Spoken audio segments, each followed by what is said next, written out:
Every year, more than 2,400 men and women sit on death row across America.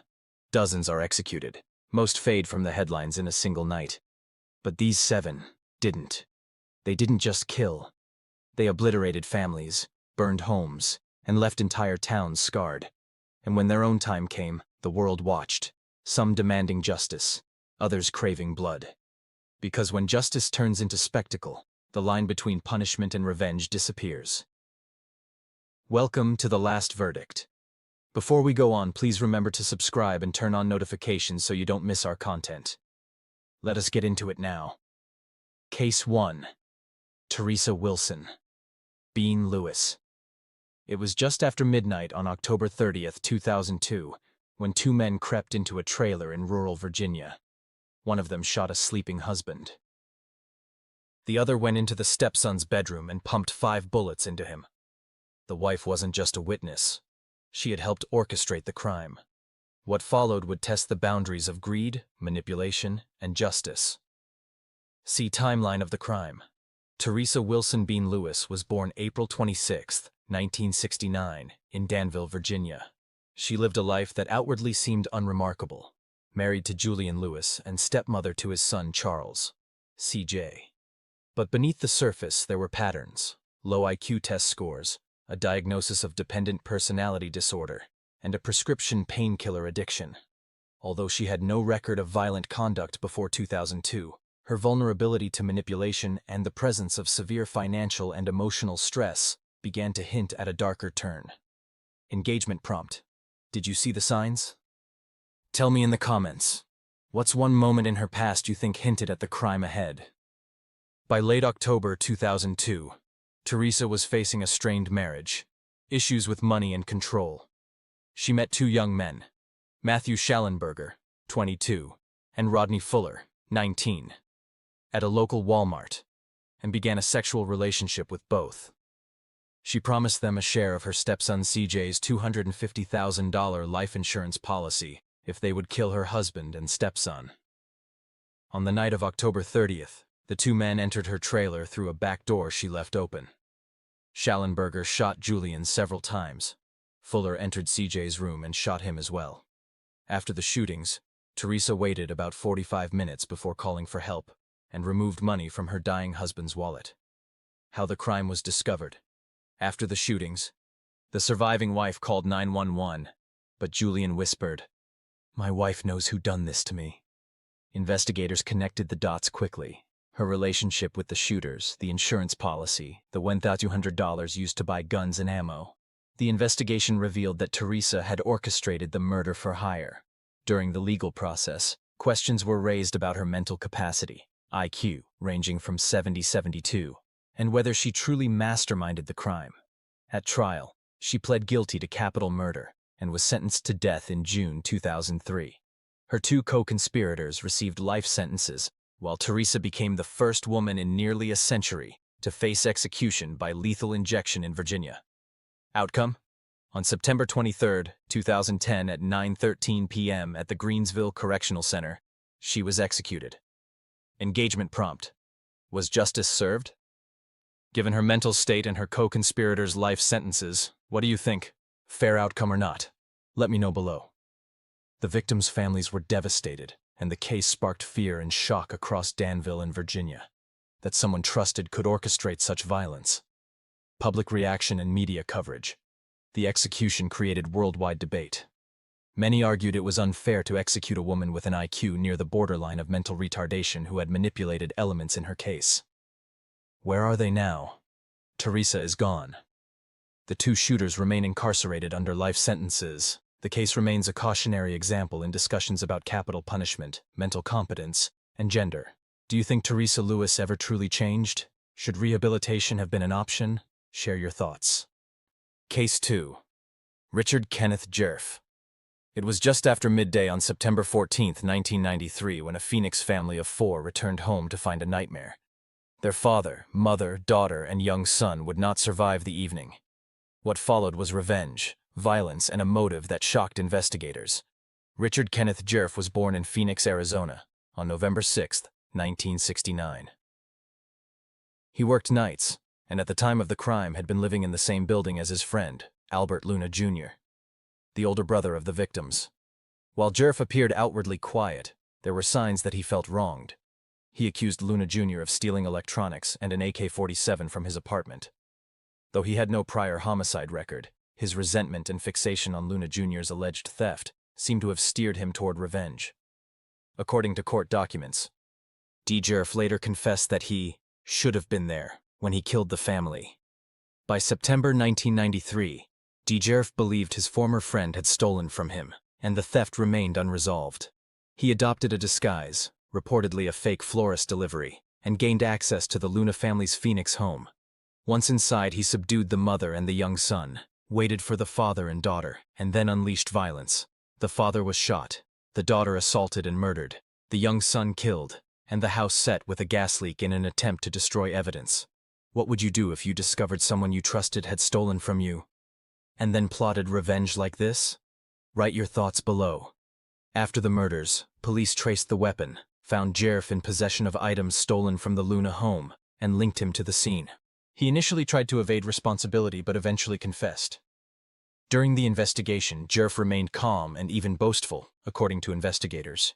He later pled guilty to 4 counts of first-degree murder in May 1996. The prosecution argued the motive was pure revenge and the planning meticulous. The defense attempted to challenge aspects of his mental state but did not avoid the death sentence. In May 1996, he was sentenced to death for the 4 murders. The Luna family home, once considered safe, became the scene of one of Phoenix's worst revenge mass murders. Friends and acquaintances of both Jerf and the Luna family were stunned at how swiftly trust turned to violence. Public reactions and media coverage. The case drew national attention because of its brutality, and because Jerf represented the revenge motive so explicitly.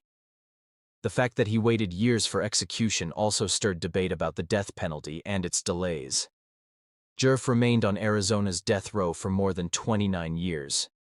On October 17, 2025, he was executed by lethal injection at the Arizona State Prison Complex in Florence. Case 3.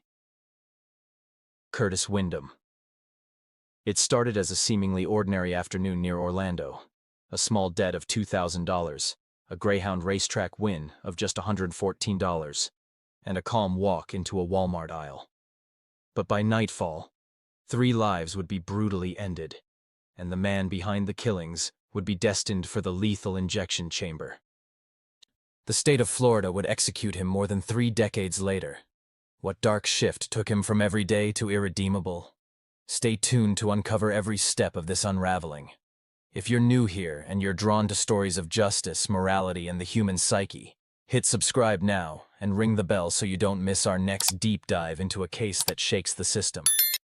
Curtis Wyndham was born in the late 1960s, and by his early 20s, he already had a reputation in his circle. Although public records don't provide a full childhood biography, court documents show that on February 7, 1992, a friend told Wyndham that his acquaintance Johnny Lee had won $114 at a Greyhound racetrack, despite owing Wyndham $2,000. Wyndham calmly bought a .38 caliber revolver and 50 rounds from a Walmart in Ocoee, Florida at 11:51 a.m., showing an eerie normalcy while preparing for what came next. There were no high-profile violent crimes linked to him before that day, but the premeditation and calm with which he acted suggested the emergence of something far darker than a one-off outburst. On November 7, 1992, sometimes recorded earlier in court documents, or February 7 depending on sources, Wyndham began what prosecutors described as a meticulously planned shooting spree. First, he drove to where Johnny Lee stood and shot him twice in the back from his car, then 2 more shots at close range standing over Lee's body. Next, he went to his girlfriend Valerie Davis's apartment and fatally shot her with no provocation in front of a witness. Then, as if this violence weren't enough, he encountered Valerie's mother, Mary Lubin, who was driving when she came across the aftermath. He shot Lubin twice in her car at a stop sign. He also wounded another man randomly before his capture. The entire sequence showcased planning, weapon purchase, target selection, cold execution, all within hours. Authorities connected the dots quickly. Wyndham had announced, "You're gonna read about me," to a friend when discussing Lee's racetrack win. He purchased the gun with ammunition minutes before the killing spree. Witnesses and records confirmed the timeline. The trial began in May 1992. The jury convicted him of 3 counts of first-degree murder and 1 count of attempted first-degree murder, and he was sentenced to death for the murders and 22 years for the attempted murder. Over the years, his appeals raised issues of incompetent legal representation and mental health claims. But in August 2025, the Supreme Court of Florida upheld the denial of his successive post-conviction motions. On August 28, 2025, at 6:17 p.m., Wyndham, aged 59, was executed by lethal injection at the Florida State Prison in Rayford, near Stark. The execution marked Florida's 11th death of the year, a record high for the state. The families of the victims faced an agonizing wait of 33 years for the execution date. One sister of victim Valerie Davis, wearing a shirt that read "Justice for her, healing for me," said this outcome brought a form of closure. The case stirred public debate about the death penalty, especially in Florida. Critics pointed out the long delay, the questions about Wyndham's competence and representation, and the fact that Florida in 2025 was leading the nation in executions. Case 4. Michael James Perry. It was late on October 24, 2001, in the quiet suburbs of Conroe, Texas, when 50-year-old nurse Sandra Stotler was ambushed in her own home by a young man driven by greed and recklessness. What began as a plan to steal a car spiraled into a cold-blooded triple homicide, leaving a community shattered and triggering a manhunt that would end in an execution. Stay with us. You're about to witness how a simple theft became one of Montgomery County's most notorious murders. Michael James Perry was born on April 9, 1982. At just 19 years old, he and his friend Jason Aaron Burkett plotted a crime that would change everything. Perry had no prior record of murder, though there were earlier run-ins with the law. For instance, a deadly conduct arrest just months before the big crime. His upbringing and personal struggles, including his youth diagnosis of attention deficit disorder, ADD, and alleged involvement in petty crime, provided a backdrop to what would follow. In many ways, those early alarms were faint, but they were there. He dropped out of the ordinary path and moved into a world of risk and shortcuts. The friends he chose and the ambitions he nurtured would lead to disaster. On October 24, 2001, Perry and Burkett drove into the gated community of Stotler's home in Montgomery County, Texas. They had targeted the family because Sandra Stotler owned a newer Camaro and an Isuzu Rodeo, a tempting reward. They arrived, planned to steal the car, but when the mother of the house confronted them, the robbery escalated into a triple homicide. Sandra was shot dead.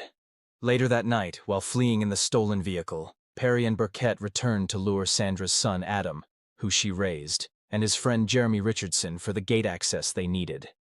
Both young men were shot and killed.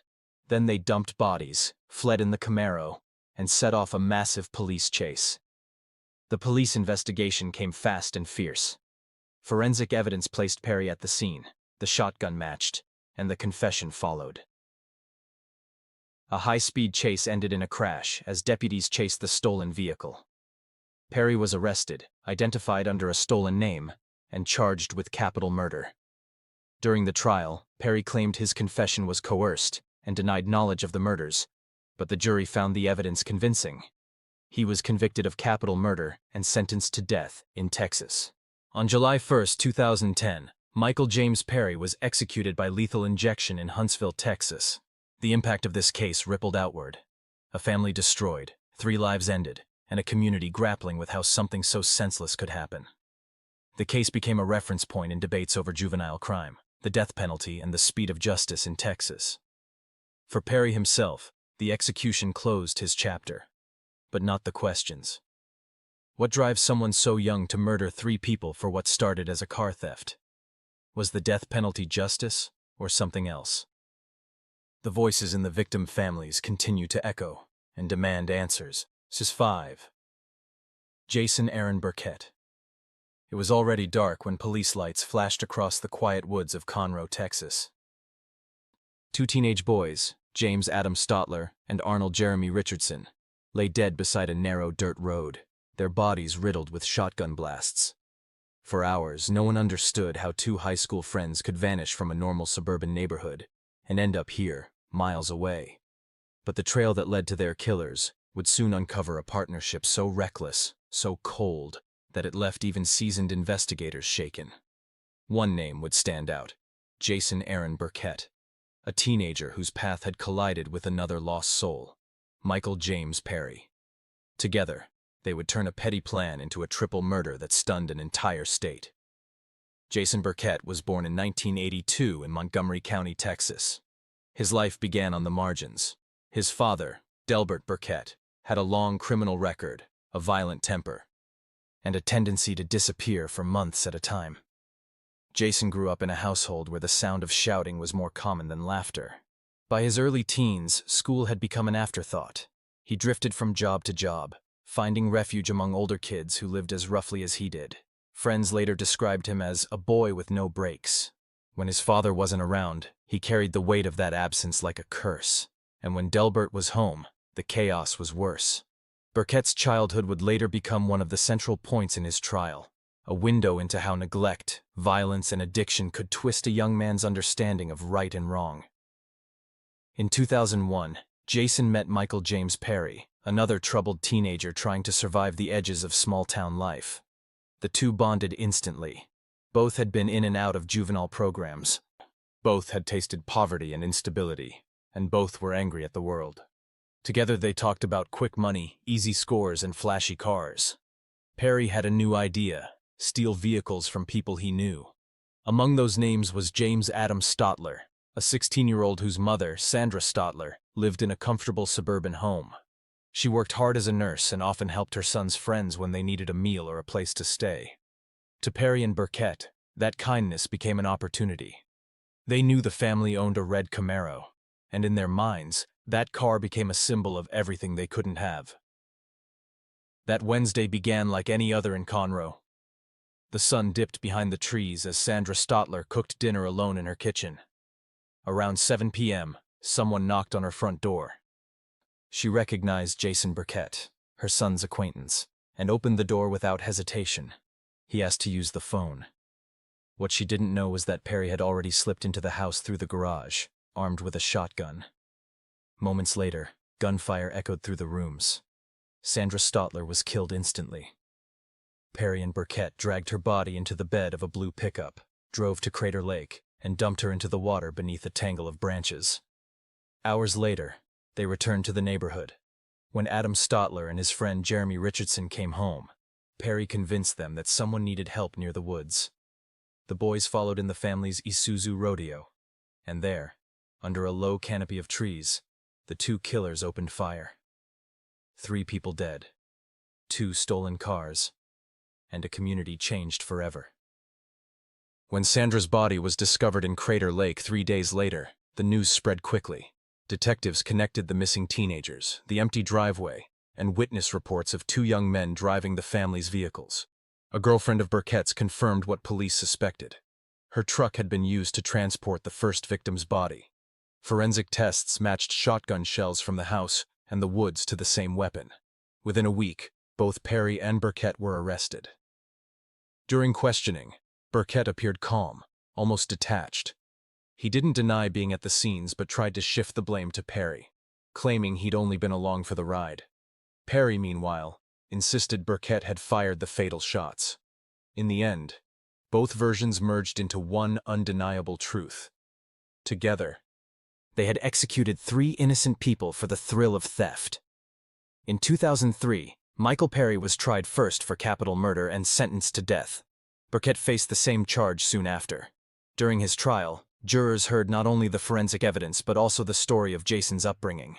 His father took the stand, his own criminal past laid bare, as he begged the jury to spare his son's life. He admitted his failures as a parent, saying he had raised Jason in violence and addiction. The testimony moved some jurors. When the final vote came, they were deadlocked on whether to impose the death penalty. Because Texas law required unanimity, Jason Aaron Burkett was sentenced instead to life imprisonment with the possibility of parole after 40 years. He was 19 years old. Burkett's co-defendant, Michael Perry, was executed by lethal injection on July 1, 2010. The murders of Sandra Stotler, her son Adam, and his friend Jeremy left deep scars on Montgomery County. The case inspired Werner Herzog's 2011 documentary, Into the Abyss. which explored how two young men with broken pasts could destroy so many lives in a single night. Inside the Texas Department of Criminal Justice, Burkett became inmate number 999137. He has since served over 2 decades, often describing himself as a changed man, though the families of his victims say the pain never fades. His first possible parole hearing will come in 2041. For the Stottlers and Richardsons, that date looms like a second sentence. Another moment when the past could reopen. Case 6. Matthew Schallenberger. It was 3:00 a.m. on a cold October night in Keeling, Virginia, when 2 young men crept through the back door of a trailer. Inside slept Julian Lewis, his wife Teresa, and Julian's 25-year-old son, CJ. Within minutes, shotgun blasts tore through the silence. 2 family members were dead, and the mastermind behind the murders wasn't one of the shooters. It was the woman who'd left the door unlocked. This is the story of Matthew Schallenberger, the man who pulled the trigger that night, and how his actions and his relationship with Teresa Lewis led to one of the most controversial capital murder cases in Virginia history. Matthew Jesse Schallenberger was born in Danville, Virginia in 1980. He grew up in a small-town environment marked by instability. Teachers and friends described him as intelligent but impulsive, the kind of young man who could charm a room one minute and explode the next. His childhood was turbulent. His parents divorced early, and he often clashed with authority. As a teenager, he drifted between jobs and minor run-ins with the law. By his early 20s, he was already living on the edge, restless, broke, and searching for purpose. That search led him straight into the path of Teresa Wilson Bean Lewis, a 33-year-old woman who would change everything. In 2002, Matthew met Teresa at a Walmart in Danville, where she worked part-time. Teresa was married to Julian Lewis, a 51-year-old construction foreman, and stepmother to his son, CJ, a young Army reservist. To the outside world, Teresa appeared kind and motherly. To Matthew, she was lonely, flirtatious, and desperate for attention. Their relationship quickly became sexual, and soon Teresa introduced Matthew to her younger friend, Rodney Fuller. The 3 of them began spending time together, drinking, partying, and making dangerous plans. When Teresa confided that her husband and stepson had life insurance policies worth more than $250,000, Matthew saw an opportunity. Together, they began to plot a way to get that money, and the plan they devised would destroy them all. On the night of October 30th, 2002, Matthew and Rodney parked outside the Lewis home in rural Pittsylvania County. Teresa had left the back door unlocked, just as planned. Inside, Julian and CJ were asleep in their bedrooms. Armed with 12-gauge shotguns, the men entered quietly. Matthew walked into the master bedroom and fired twice into Julian's torso. Rodney went down the hall and shot CJ as he slept. The noise echoed through the trailer, the blasts so loud they shattered glass in the windows. Julian was still alive when the killers left. His final words, whispered to responding deputies, would later become key evidence. "My wife knows who done this to me." Teresa waited 45 minutes before calling 911. In that time, she took cash from her dying husband's wallet and called friends instead of police. When help finally arrived, both men were dead, and the scene was soaked in blood. The murders were as cold and calculated as any in Virginia's modern history. Police quickly became suspicious of Teresa's calm demeanor. There were no signs of forced entry, and her story didn't add up. When detectives traced her phone records, they found a web of calls linking her to Schallenberger and Fuller. Within days, both men were arrested. When questioned, Schallenberger initially denied involvement. But the evidence mounted fast. The spent shells matched his shotgun, and witnesses confirmed that Teresa had paid him $2,200 to buy weapons and ammunition. When the reality of the case became clear, Matthew confessed. He admitted he was the one who fired the first fatal shots. In his written statement, he said Teresa promised him money, sex, and a share of the life insurance payout once the murders were done. In 2003, Schallenberger pleaded guilty to capital murder in Pittsylvania County Circuit Court. The court heard that he had taken the lead role in the killings, while Fuller fired the secondary shots. During the sentencing phase, his attorneys argued that Matthew's youth, his lack of prior violent crime, and Teresa's manipulation should spare him the death penalty. They described him as a troubled young man who'd fallen under the influence of an older woman. Prosecutors painted a different picture. a cold, calculating killer who had orchestrated the murders and even bragged about them afterward. The judge agreed that the crimes were deliberate and cruel. But unlike Teresa Lewis, who had waived her right to a jury and was sentenced to death, Schallenberger's case ended differently. He received 2 consecutive life sentences without the possibility of parole, the harshest punishment short of execution. Rodney Fuller, who cooperated with investigators, also received life in prison. Inside the Wallens Ridge State Prison, Matthew's behavior shifted dramatically. He began corresponding with a series of pen pals, some of whom described him as intelligent, remorseful, and deeply conflicted. Others said he remained manipulative and charming, traits that had drawn Teresa Lewis in years before. In letters later made public, Schallenberger admitted to feeling guilt over the killings, but also resentment toward Teresa. He described her as weak-minded and easily led, yet he blamed her for everything that went wrong. In 2006, 4 years after the murders, Matthew was found dead in his cell. The cause was ruled suicide by hanging. He was 23 years old. His death closed one of the most disturbing chapters in Virginia's criminal history, but the story of Teresa Lewis continued. She would be executed 4 years later, becoming the first woman in the state to die by lethal injection in nearly a century. The murders of Julian and C.J. Lewis shattered an entire community. The brutality of the attack, combined with the betrayal at its core, left lasting scars on everyone who knew the family. For years, the case remained the subject of public debate, not just because of the crime itself, but because of the question of who bore the greater guilt. Teresa Lewis had masterminded the plan, but it was Matthew Schallenberger who pulled the trigger. Yet he received life in prison, while she was executed. When Teresa faced death in 2010, some of Schallenberger's own letters were used in appeals to show she had been manipulated by him, that he was the true driving force. But the courts disagreed. The state carried out her sentence that September. Together, their names became symbols of a grim reality. How greed, lust, and anger can twist into murder, and how those who choose violence rarely escape its reach. If you found this story compelling, consider subscribing to The Last Verdict. Each week, we uncover the real cases behind America's most haunting crimes, stories of obsession, betrayal, and the thin line between justice and vengeance. Subscribe now and turn on notifications so you never miss the next episode. Because in the world of true crime, every case leaves one final question. Has justice really been served? Case 7. Alan Lee, Tiny Davis. It was just after sunrise on July 8, 1999, when the heavy steel doors of Florida State Prison opened. Guards led a 350-pound man down the hallway toward a wooden chair with leather straps waiting under glaring fluorescent light. Alan Lee, Tiny Davis, had been on death row for 16 years, and this would be his final walk. In a few minutes, a switch would be thrown that would end his life and close one of the darkest chapters in Jacksonville's history. Florida. He grew up in a working-class neighborhood, one of several children in a household marked by financial instability and occasional violence. From an early age, he showed a tendency toward aggression and petty crime. By his teenage years, he had already faced charges for burglary and assault. Standing over 6 feet tall and weighing close to 350 pounds, Davis was intimidating even before his reputation grew. Friends and police alike knew him as Tiny, a nickname born from irony rather than affection.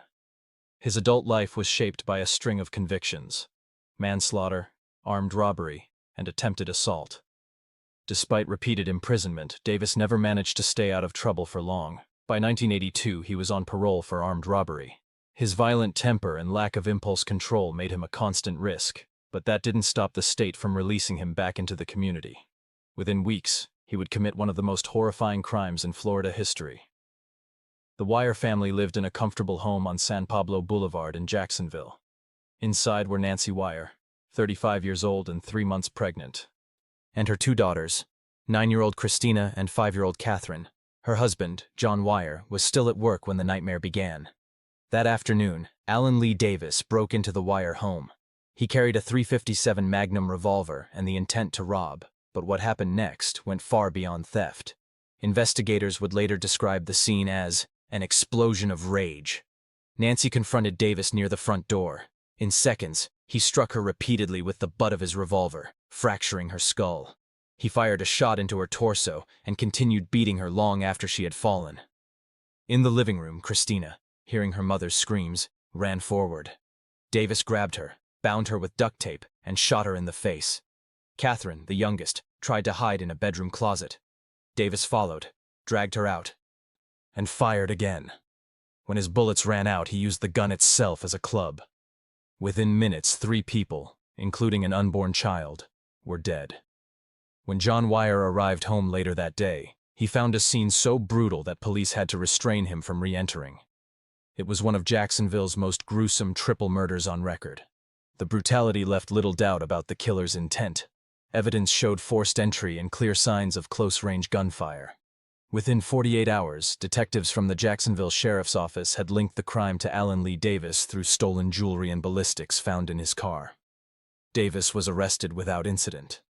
During questioning, he was casual, even cooperative, describing the crime as if recounting an argument at a bar. He showed no remorse. The trial began in early 1983 and drew national attention. Prosecutors presented overwhelming forensic evidence. Bullets matched his revolver. His fingerprints were found on duct tape and door frames. Blood spatter on his clothing matched all 3 victims. The defense attempted to argue that Davis was mentally unstable and had not planned the killings, but jurors rejected the claim. The crimes were too deliberate, too cruel. On February 4, 1983, after just a few hours of deliberation, the jury recommended the death penalty. A month later, the judge made it official. Alan Lee, Tiny Davis, was sentenced to die in Florida's electric chair, 1 death sentence for each victim. For the next 16 years, Davis lived in solitary confinement at Florida State Prison. Guards described him as quiet and obedient, but emotionally empty. He rarely received visitors and never expressed remorse. During those years, his attorneys filed multiple appeals, first to the Florida Supreme Court, then to federal courts. Every motion was denied. Davis's death sentence was upheld again and again. By the late 1990s, Florida was one of the few states still using the electric chair, and Davis's case became the center of a renewed debate over Old Sparky, the state's aging execution device. On the morning of July 8, 1999, the appeals had run out. At 7:05 a.m., Davis was strapped into the oak chair that had executed dozens before him.